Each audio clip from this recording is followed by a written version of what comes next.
Okay. We're talking basketball, yeah? Yes, we are talking basketball. That's right. And Okay. my today guest in OPOstories from the NBA is NBA vet Erick Strickland, former shooting guard and point guard. And thank you, Erick, to be my guest. First question is, which wasn't on the list, but it's easy question, I guess. Who, when you were a kid, who was your favorite basketball player? That's a great question. I don't think I really had a favorite player, so to speak. I loved matchups.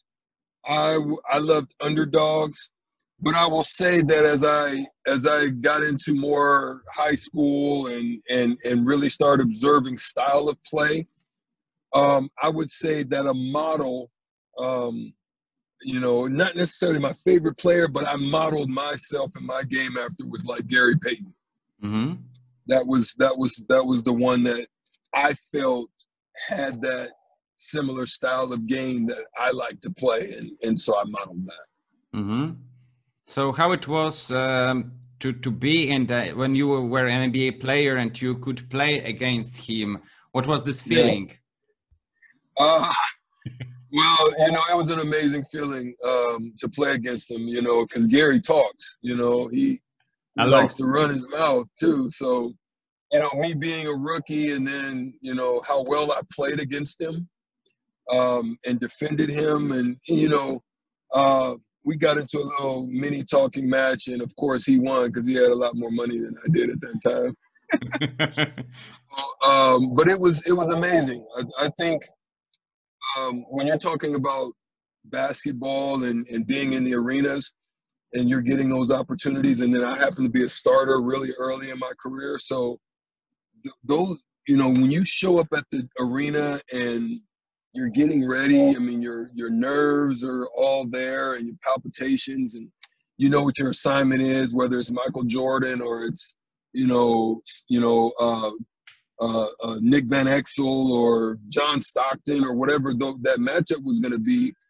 Everything is kind of nervous until you throw the ball up and then it just goes away. Or you're looking at the competition, you're like, damn, that's Michael Jordan. You know what I mean? I got to guard him tonight, So you have those things that happen. Excuse the noise, there's a fire truck coming. Mm-hmm. And let's start with the beginning of your journey in the NBA. It was NBA draft in 1996. And did you expect it that nobody will choose you and then you will be undrafted? I think you always, as a kid, you feel that you're going to be drafted. But I would say my style of basketball was non-traditional. And so, of course, during that time when I was first coming in 96, it was very traditional. You had Mark Jackson as a point guard. You had John Stockton. You had, Rod Strickland. You had, there weren't a lot of guys that were comboing at my size, and so because I didn't have traditional point guard skills, I had a variety in which my game, I could post up, I could do a lot of different things, I could guard bigger guys. That was what hindered me from being drafted, because they didn't see a place for me. And so it wasn't until I got to Dallas and I had a coach like Don Nelson, and there were some injuries on our team at the time. I think Jimmy Jackson ended up being hurt. A couple of other of our guards were hurt, so we were really thin. So I was like, shit, I'll guard Jimmy. I'll guard the big guys, and I think that's what opened their eyes to the possibilities of a player like me. Mm-hmm. And your first coach was Jim Clemens. Jim Clemens, yeah. Yes, he was assistant coach in Phil Jackson's Chicago Bulls. Yeah. How do you remember your first steps in the triangle offense, which I guess that Jimmy tried to do in the Dallas Mavericks? Yeah. So the triangle offense is you have to be very cerebral in your understanding of the game, because there's so many different responses depending on how the defense plays you. So that actually fit right in my alley, because I was a very cerebral player. So I was able to pick up the triangle offense very quickly. And some that can't, pick up the different nuances and the movements and the different responses and reactions out of the triangle, it's tough to be successful. And so I think that's what enabled me to make the team, is because I was able to pick it up very quickly and all the different things you can do out of the triangle offense. So that's what helped me tremendously. It's not for everybody. It's not built for every team. I think you have to have a uniqueness of a team in order to do it. The Lakers were able to do it because you had very similar games in Kobe and Michael Jordan. And then once you add the pieces around it, and then with Shaq being in the middle, they were able to take different variations out of the triangle that still allowed them to be effective. That was the only difference. Whereas they had, Chicago never had a Shaq, but they had a post player in Cartwright where every now and then they would do some of those nuances to get him the ball. So, it's not for everybody. And I think you find that San Antonio didn't necessarily run the triangle, but they ran a very open flow style, read and react type of an offense. So it just depends on what type of team and what your makeup is on your team and whether you can be successful. Mm-hmm. You played with three Mr. J's. There was Jason Kidd, Jamal Mashburn, and Jim Jackson.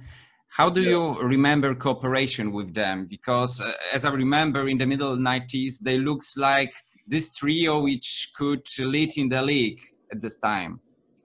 Yeah, when you talk about a super team that they have now with those different trios where you have a Westbrook, a Durant, and a Harden, or, you have a Klay Thompson, a Steph Curry, and a Durant, or you have a Chris Bosh, a Dwayne Wade, and a LeBron James. You know what I mean? Or the same thing with Kyrie Irving, Love, and when they were the first basically super team, because you had three high first round picks. All of them were skilled at their different positions, with Jamal being able to do what he could do from the three, and Jimmy from the two, and Jason, of course, running the show. It was like Run TMC from Golden State in a sense, right? Mm-hmm. So, but there were different egos, I think, that weighed into the lack of success, because they all basically was going for broke on different things. Jason was not as much, because of course he couldn't shoot as well back then, but still, you know what I mean? Him maintaining control of the ball a lot. Jamal and Mashburn needed the ball to get his stuff off, because he was, a high-level ball handler from the three. And so they just didn't mesh. And then it was a losing culture back then as well. They didn't really have a winning culture. So as young guys, not having, that leadership, those leadership qualities in order to help them to press through. So there was still some probably immaturity until they got later in their careers where that changed. Mm-hmm. And how playing with Jason Kidd, one of the best point guards in the 90s and at the beginning of the 21st century, but even in the NBA history, how it helps you in the future to be a point guard at the different part of your career? Man, watching him, in his prime, it was a great experience, right?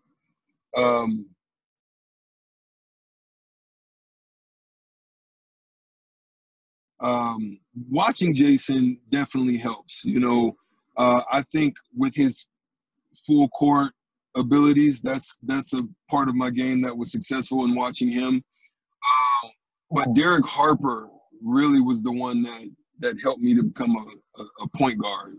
He really took me under his wings, and he showed me what it meant to lead and how to lead. And even when I tried to cower back or pull back, he would always push me out. So I think Derek Harper was very essential in helping me to be successful within the league. Mm-hmm. He also played in a team where was Don Nelson, and I'm many times I'm joking that Don Nelson should be should be in the logo of my podcast, because I talk with a lot of former Don Nelson's player. For example, I talked with Sidney Moncrief and Tim Hardaway about Coach Nelson, and they told me that he was amazing, that he helped them in their career, and he was really original. He was really original coach. And how he and his coaching style and his personality helps you in your career? I would say Don Nelson was very pivotal in my career success, because what people say as Don Nelson being a mad scientist, Don Nelson was very creative at creating mismatches on teams. And so let me give you an example. So we knew we didn't match up very well with San Antonio. And I'm just giving you one example, but this is very prevalent within Don Nelson's system. And with the fact that we didn't match up well with them, with our traditional lineup, in order to beat them, in which we did, Don Nelson put me on Tim Duncan. So I guarded Tim Duncan like basically damn near, late really third quarter. Small ball, definitely small ball. Right. So I'm guarding Tim Duncan. AC Green is guarding. So they were switching off. AC Green and Dirk was basically guarding David Robinson. Dirk or Cedric would guard Sean Elliott, and they would switch depending on who was in the game. And then Steve Nash would guard Avery Johnson, and Michael Finley would guard Mario Elie. Mm-hmm. And so that's what we would do in order to give ourselves a chance, because Tim Duncan he would post you not on the block, he would post you kind of in that mid-post position like Michael Jordan liked it, and he would take fours and, isolate them, and one dribble to the basket, one dribble to the hook, or he would back them off and hit that bank shot all night. Mm-hmm. And so I was able to alleviate that because I could press him. Mm-hmm. And then I was physical and strong enough to keep him from getting the advantage of the block. And, you could play physical back then. Now it's so freaking soft. You can't do that. But I could leverage him and play physical. And so that's how we were able to beat them. And that's what you got to love about Don Nelson, because he would do that. And most people wouldn't do something like that. Trust me, with Tim Duncan, it's ludicrous. So, mm-hmm. But I would guard Aaron McKee, 6'10", and Reggie Miller and guys like that all through my career, Mm-hmm. So it was good. Okay. And after 1999-2000 season, you were traded to New York Knicks. And do you like to play there? Big market, bigger pressure, I guess? New York, the Garden was phenomenal, playing in. But playing for Van Gundy wasn't very, a good experience, because, Van Gundy was very rotation driven. He basically maintained a 7-man rotation, no matter how much talent he had on his bench. And I always thought that's why, New York wasn't able to prevail, because you get into the latter part of the season, into the playoffs, it gives you consistency, but then it wears you out too. When you're not using a bench to create and give resting time to those players, those aging players, of Larry Johnson and, Mark Camby and, guys that are logging big minutes against, big centers. You know what I mean? Mm-hmm. So, those were dynamics that I just didn't like about New York. But other than that, the organization was cool. I enjoyed it. And the city was phenomenal. So, yeah. You didn't play there for too long, because during the season you were traded to Canada and Vancouver. Yeah. How it was to change the city, New York and Vancouver. Of course, Vancouver is a lovely city, a lot of nature, right, and the mountains. But how this change looks in your life? Well, going to Vancouver was kind of devastating, man. To be honest, because it was the doldrums of the NBA at that time. So it was like every time we showed up, it was like we were looking at an L. And so that wasn't very fun.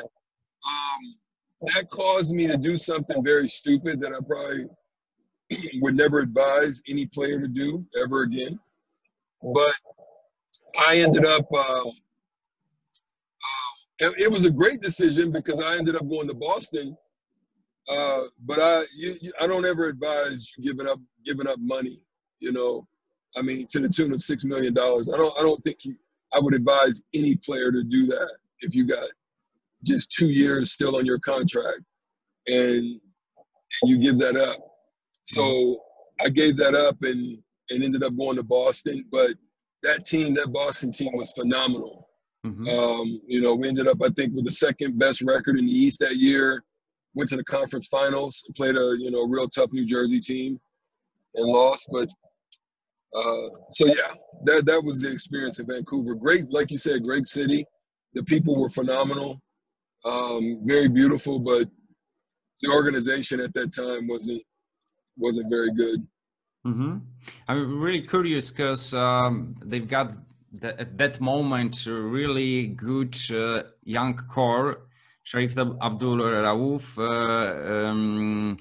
Rahim, not Rauf, and Mike Bibby, and also Michael Dickerson. And Michael Dickerson. Yeah. I'm curious about Michael, because he looks like a player who could be all-star. He was really good at the three-point line, but I think that after a couple of seasons he disappeared. And what happened? Yeah, it's crazy. I had left before that.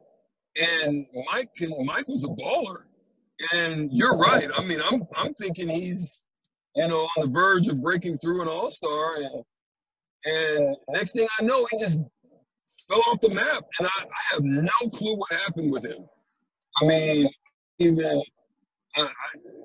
next time I see Sharif, I'll ask him. But yeah, I don't know if he just didn't have the drive or just didn't want to play anymore. He sure did. He just disappeared off the map. But of course, Mike Bibby went on to have a very good career, especially out there in Sacramento. And so, yeah, but that's where we're at, man. I have no clue. It's NBA. Some players got really big talent, but disappear. Another work really hard and became the all-star. So you need to work hard. You've got a Mamba mentality and work day by day. Practice after practice. And after Vancouver, next 4 seasons you played in the Celtics, as you mentioned, the Pacers and the Bucks.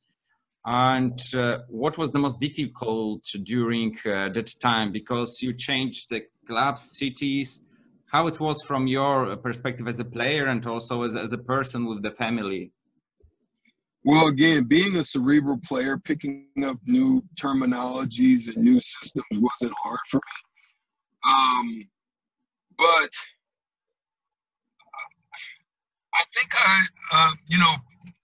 it seemed like every time I would have success, whether it was backing up the point guard, it just seemed like people were always trying to replace me for some reason, right?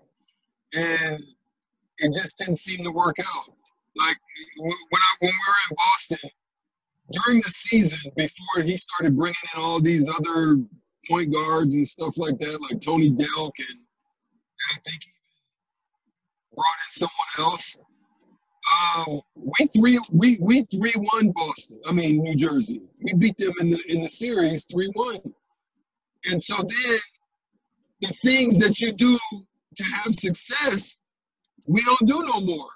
The reason we had success against New Jersey is that, I played a lot of time against Jason Kidd. And, so he wasn't able to do a lot of the stuff that he did to other guards that we had, you know what I mean? So it just seemed like coaches never really understood my style. And so it made it difficult towards the tail end of my career. It just seemed like they was always trying to replace me. Or, Terry Porter just didn't seem to like me. Yet the team makes me a captain. So, the respect was there, the team and stuff. And, it's not like I felt like I needed to be and get starter minutes or anything like that, because I knew I could contribute. So, and then I ended up leaving early to raise my son. And so I just made that choice, in the latter parts of my, towards the, my 9th going in 10th year. I just said, what, I want to raise my son, and went and got custody of him. So that's kind of how it ended for me. Mm-hmm. And what kind of advice or advices would you give to young basketball players who want to be a professional player and play in the NBA or in the other leagues? One we've got that if you've got the money on the desk, take it and don't lose it. Yeah, I would definitely say that your first contract, you should live as if you don't have it. Live very meagerly, get you a townhouse. If you want to buy mom a house, okay. But don't splurge on that first contract. That first contract, you set it aside. You make it as if you're still in college. You know what I mean? Live well below your means. And if you end up getting another one, significantly better, then enjoy the fruits of your labors. You know what I mean? But that's kind of how I would advise younger players when you're coming into the league, because it's not gonna. You think it's gonna last always, but it never does. Mm-hmm. And last question: who's the toughest to guard? I guess that Tim Duncan, with his size, could be on the list, but the other players, the tougher to guard. It will probably surprise you. Of course, the Michael Jordans and the Kobes. Uh-huh. Of course, I mean, they're tough. But the ones that really gave me the most problem, it's not going to be who you would think it is, your Allen Iversons or your Stephon Marburys. I freaking hated guarding Rod Strickland. Mm-hmm. He was just a freaking strong as an ox, and he had so much play with his handle, and he was tough. Another tough one, I would venture to say, the ones that gave me the most trouble were herky-jerky guys that didn't have any pattern to their game. So that would be like Nick Van Exel and like Damon Stoudemire, those types of guys that just didn't have a pattern. The ones that had a pattern to their game, I didn't feel like they gave me much trouble. But they were tough. They were tough. Yes, you mentioned about the Rod Strickland, and for me, he is one of the most underrated players and point guards in this 90s, because he was all-star player caliber and one of the best passing point guards in the history. But I just got the question in my mind why he wasn't all-star and why he wasn't got the better role in the team. And also Damon Stoudemire, also really good point guard. And suddenly, I don't remember, was he in the All-Star game? I'm not sure. I guess that, like Rod Strickland, he wasn't in the All-Star game. But yeah, I don't know how and why. Yeah. So yeah, I mean, I think when you look out west and his time coming up and the majority of his prime, I mean, you had Magic. You had Magic, Stockton, and, you know, I mean, every night, man, it was Tim Hardaway, Stockton, you know, Kevin Johnson. I mean, yeah, where you fit. And then when he was in Washington, of course, they sucked. You know what I mean? So they weren't very good. So usually back then, if you didn't play on, you know, a very good team, it was tough for you to break through with just all those all-stars out there, you know? So. Also, the question about the big market, I think that it also could help you to elevate your career. Yeah, absolutely. Absolutely. And he played in a lot of small markets. So, you know, in Portland and in DC, you know, yeah, it didn't, you know, and then he was, I think, maybe a small stint in New York later in his career. So, I don't know. He should have broke the life and the NBA. Eric, yeah, man. Thank you very much for the conversation. Thank you. And answer to my question. And I hope that you will have peaceful and really joyful rest of the weekend. So thank you very much and enjoy the day. Bless you. Thank you very much. All right, you Bye. take care. All right, man.